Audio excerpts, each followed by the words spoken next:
माझा वेगळाच्या आजच्या भागात आपण पाहणार आहोत. दिवा देवापुढे हात जोडून उभी राहते आणि बोलते देवाला, सुधाताई आणि दादा ह्यांच्यामध्ये माझ्यामुळे वाद होत आहेत. मी कार्तिकवर हात उगारला त्यामुळे मला नोकरी सोडावी लागली, हे त्यांना मी कसे सांगू. सुधाताई आणि दादा माझा खूप मोठा आधार आहे. मला जर घर सोडावं लागलं तर मी कुठे जाणार. विठोबा मला तूच मार्ग दाखव, असं हात जोडते आणि रडते. तेवढ्यात सुधाताई येते तेव्हा लगेच दीपा त्यांची माफी मागते. बोलते की ताई, मी दुसरं काम शोधते आणि मी राहायला घरही शोधेल.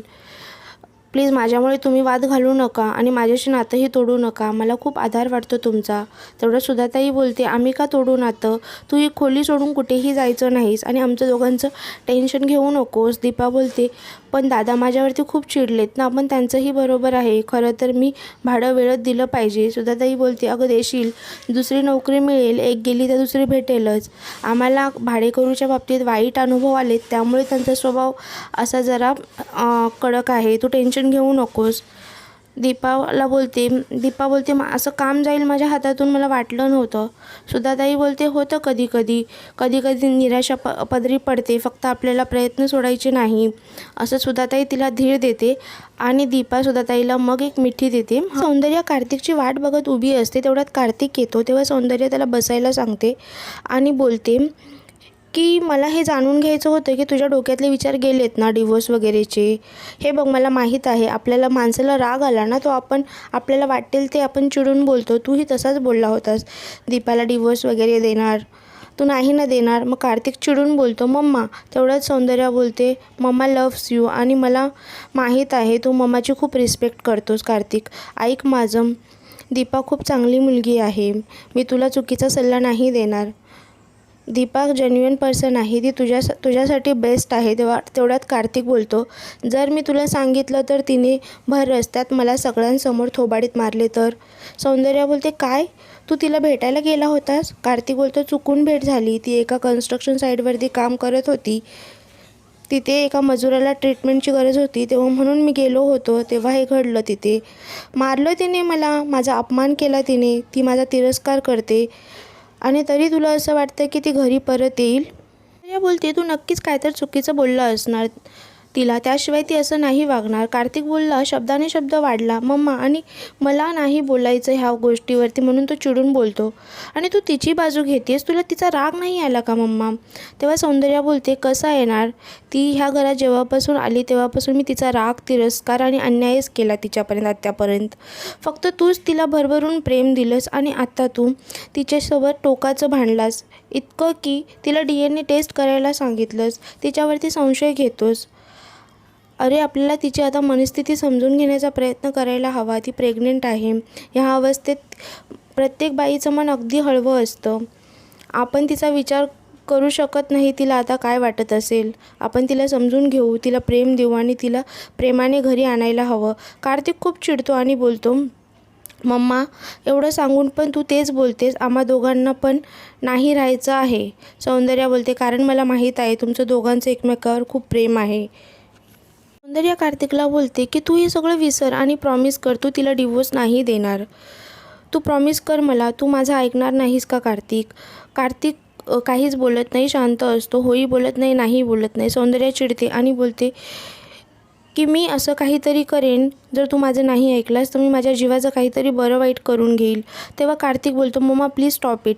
तेव्हा सौंदर्या चिडून बोलते, नो, मी नाही ऐकणार. सौंदर्या पुन्हा कार्तिकला बोलते की तू मला प्रॉमिस कर, तू कधीच दीपाला डिवोर्स नाही देणार. तो नाही बोलल्यावरती सौंदर्या तिथलाच एक सुरा उचलते आणि हातात घेते. बोलते, जर तू माझं ऐकणार नसणार तर मी माझ्या जीवाचं बरं वाईट करून घेईल. तेव्हा कार्तिक घाबरतो, उठतो आणि तिच्या हातातून सुरा घेण्याचा प्रयत्न करतो. तेव्हा सौंदर्या तेच बोलते की मला प्रॉमिस कर. तेव्हा कार्तिक घाबरून प्रॉमिस करतो की ठीक आहे, मी नाही देणार. दुसरीकडे श्वेता आणि आदित्य दोघंही बोलत असतात की ह्या दोघांचं काही करून आपल्याला डिवोर्स करायलाच पाहिजे.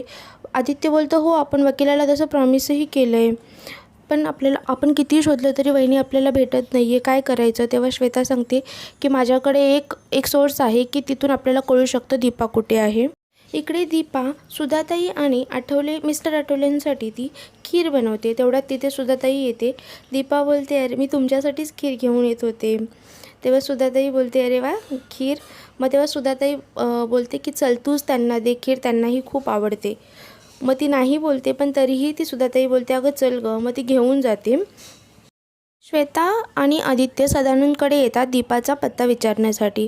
श्वेता त्याला जवळ खूप धमकवते की जर तू आम्हाला नाही सांगितलंस तर मी तुला नोकरीवर काढून टाकेन. तेव्हा घाबरून सदानंद सांगतो की मला त्यांचा पत्ता नाही माहीत आहे, पण तो एरिया माहीत आहे जिथे त्या मला भेटल्या होत्या. कार्तिक तिच्या बहिणीला भेटण्यासाठी जातो. तिथे जाऊन तिला सांगतो की सगळ्यांच्या देखत मला मुस्कटात मारलं दीपाने. आता तुम्ही समजून घ्या, आमच्यामध्ये काहीच राहिलं नाही एकत्र येण्यासारखं. मम्मांनी पण हा अट्टहास सोडला पाहिजे. प्लीज तुम्ही स्वप्न बघू नका.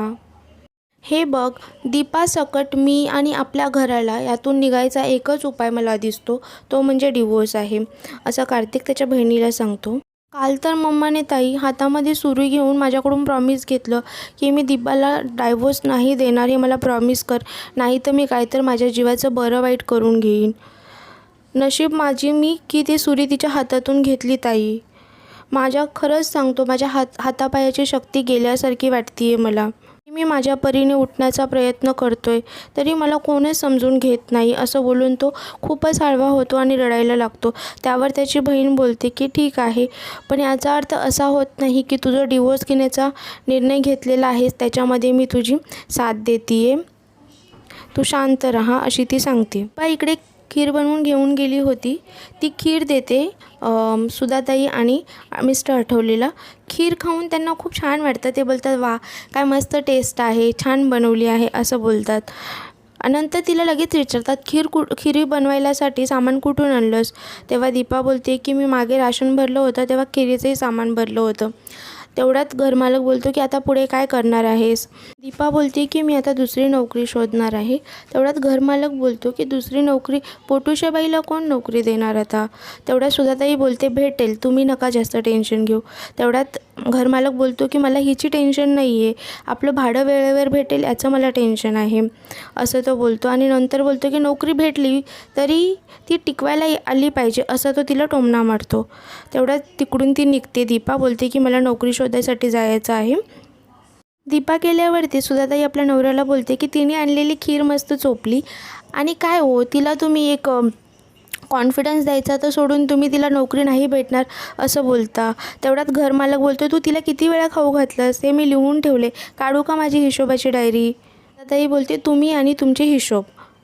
नोकरी शोधण्यासाठी दीपा घराच्या बाहेर पडलेली असते आणि इकडे दुसरीकडे आदित्य आणि श्वेता त्याच एरियामध्ये दीपाला शोधत असतात तिचा फोटो दाखवून.